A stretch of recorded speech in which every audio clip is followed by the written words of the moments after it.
need my pipeline punch. All right, let's check this out. All right, today we're going to look at X-Men Legends 2022, issue 5 and 6. Illustrated, co-written, Whilce Portacio. My dude, one of my faves. So check these out. These X-Men Legend books are essentially just fill-in-the-gap books for mostly 90s stuff, from what I've gathered so far. These are the only two that I own. I do own a trade paperback as well for Volume 1. I thumbed through it once. I bought it specifically because of the Walter Simonson material in there. Allergies are destroying me this week. Okay, so reading this, it kind of is a, and this is an art for inspiration, but just so the artwork's not going to confuse anyone too much. This is 2022, and it is a throwback to the Uncanny X-Men run by Whilce, introducing Bishop and Fitzroy and a few of the other characters.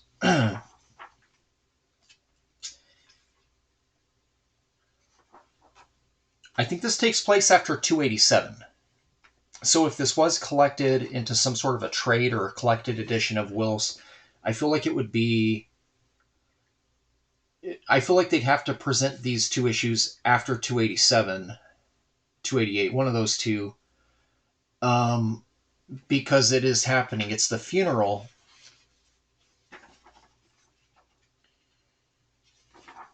Yeah, because they're attending the funeral after 287.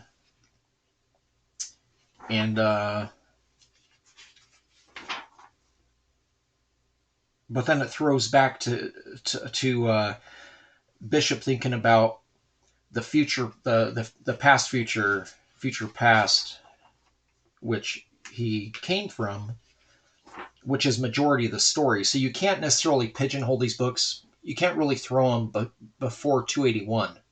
If you're going to present them in a story mode, they'd have to go like 287 or so. So like the events in these take place before, I believe it's 281, when they come through the portal.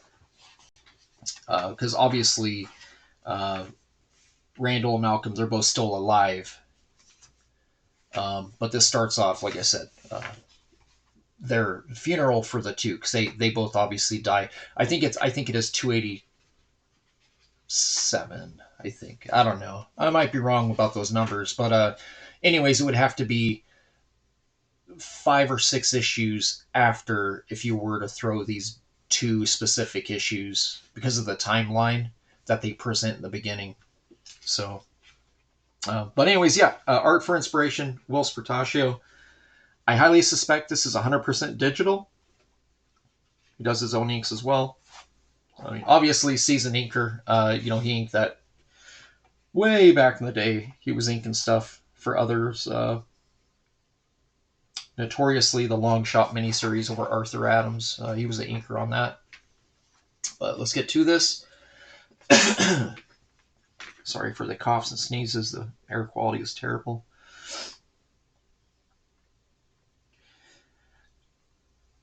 Yeah, so yeah, I'm almost positive this is digital work, but Whilce is a master of the craft, so he can use whatever he wants. I personally am not a fan of digital. Done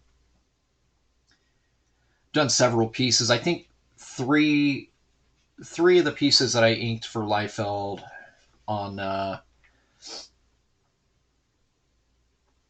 one piece was a Deadpool page for Bad Blood Volume 1, and the other two were for his Brigade book. I did those digitally. It just never sat right with me. I like organic inks. I like mess. I like the commitment to the lines. Commit to it, and you're stuck with it.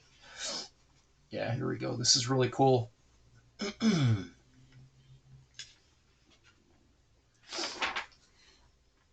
Yeah, so if you're not familiar with these books, it's the 2020, because I think there's two runs of these.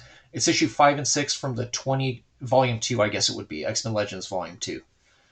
I'm not entirely sure what precedes this, but like I said, I have that one trade which has the Walt Simonson. I'm not sure if these are in that as well, but I bought it specifically because of the Walter Simonson X Factor stories that also somehow wedge in between issues of earlier X Factor books.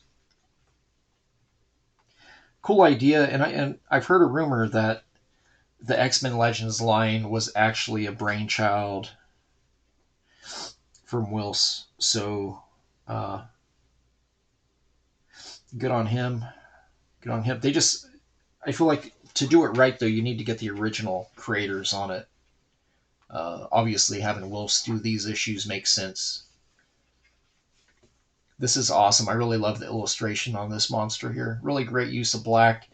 Um, Another reason I think it's digital is the thickness of a lot of these lines is very uncharacteristic of what Whilce does, even with brush inks. They're very, very illustrator, very loose. They're not. They don't feel as controlled as something that you might finagle on an original page and tweak out and kind of fix and stuff. He kind of just went with it. You can see it in here. A lot of these lines don't really blend into the other line the way they would on original. So again, I do think that this is digital work, but still worth a video of me gushing over these pages. These Sentinels are pretty dope.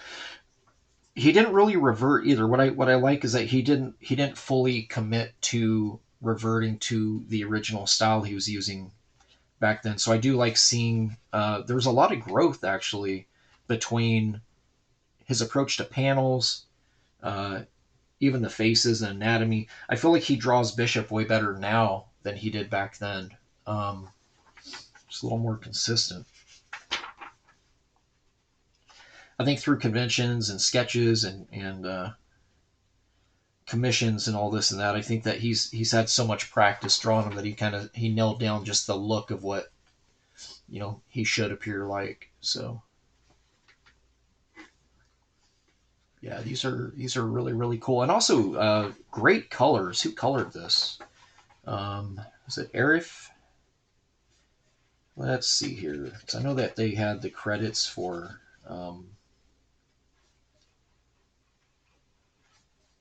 There are no credits here. What's going on? Maybe it's in the back. Okay. We'll keep moving. I feel like Brian Haberlin was the author of these, or co-written at least. But the colors look very, very painterly. Like this is a sweet hot spot going right here on Fitzroy's face. That looks really cool. Man, who did these? Hold on here. I feel like I'm missing something. Yeah, Arif is the colorist on it, but why is there no credits given? That's really bizarre. Maybe this issue has it. Oh, they have it here. Did I just miss it? Was it on the inside front of this one?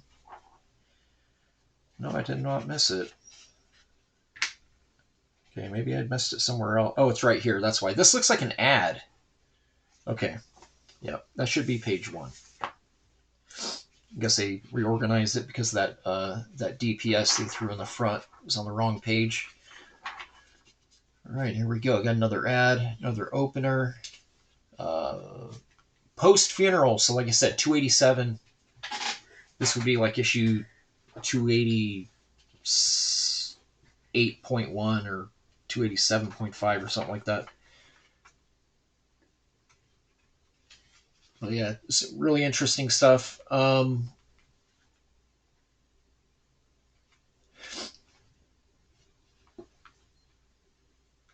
lot more story, which is kind of weird. There's a lot more story going on here. Interaction between these characters versus what originally occurred in the books. I feel like the books were just sort of like slam bam, thank you, ma'am. Just very fast fights, a lot of action, stuff like that. This stuff here, this is very paced down and slow. Um, I feel like it was maybe intended to be sort of a almost like a love letter to the origins of Bishop, but I'm not entirely sure. I haven't actually read through this whole thing, so I'm not. I'm just kind of judging based on the panels and what's presented in them. This is a really cool shot. I really like these colors a lot. Um, yeah, I think Prieto needs to color a lot more of Whilce's work. These are just really really cool. I really like the geometric hotspots and the lighting and a nice mixture. Not too much airbrush. I really really appreciate that. I like seeing this stuff that doesn't have a whole lot of airbrush in it. Uh, just easier to make out the line art and the hatching and a lot of the fades that he's drawing in this stuff, like here in the muscles, which look pretty dark on my screen. But if you actually get these books and you look at them, you're going to see a lot of noodling going on.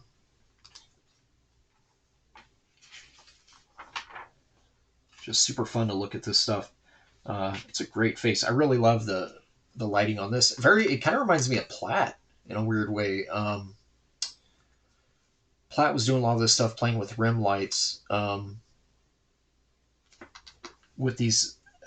It's hard to describe. It's like you create these hard edge shadows within the object, and then you can kind of play with it. You can either choose to uh, throw crossfades in and out. You could just go with the hard edge line, but you kind of let the colors do a lot of the work for creating the shapes.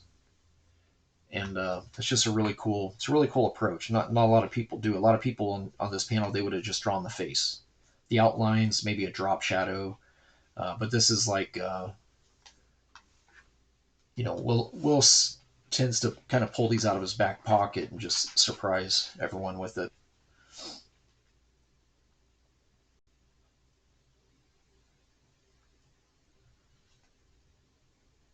Yeah, this is absolutely digital. Yeah, now I'm completely convinced that this both of these books are digital. As far as he either drew them on like an iPad or in Photoshop on a PC or whatnot. Like I can tell because of the hair. This has the same aesthetic to it that Todd McFarlane's had for the last decade on all those digital inks that he does, where it's like it's kind of there, but there's a little bit of that. There's an essence that is absent from every page. Um, I kind of getting that same vibe with these, but I'm a Will simp, so I'm just gonna accept it.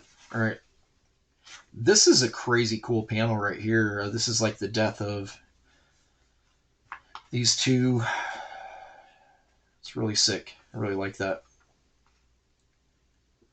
Man, it's a shame. I would love to have this. This would be an original I would hang up. Like that looks so good. This one too.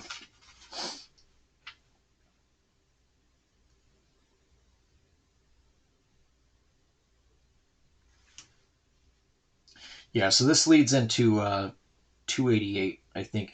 I wish that they put something down here to like a preface, like something here to let you know if you actually read these books and are not like me, just buying them for the art. But yeah, it's interesting, super interesting. But anyways, yeah, that's my art for inspiration. 2022 X-Men Legends 5 and 6, Whilce Portacio, co-written, Haberlin, R.F. Pronto, colors, beautiful art too. By the way, I know it's digital. I try to be fair about the digital stuff. I just It's not my jam. It just isn't. I love digital painting. I love computer colors. I love the act of computer coloring. I love the cleanliness of that aspect. But with drawing like finished art and stuff like that, I don't know. I'm a purist. I really love the original comic page. That's just my personal preference. So yeah, there's something about the line quality of an original that's just super unique because it you're dealing with the texture of the paper, the nibs of your pens, brushes, or quills, and then the mess between that you can't undo, and sometimes underwork, sometimes overwork, and I like seeing that in the actual printed books. That's really fun to look at. Um, yeah. So, anyways, yeah, there you go. X-Men Legends 5 and 6. Pick them up if you haven't. I don't know if they're in any other collected edition besides the softcover trade that is out.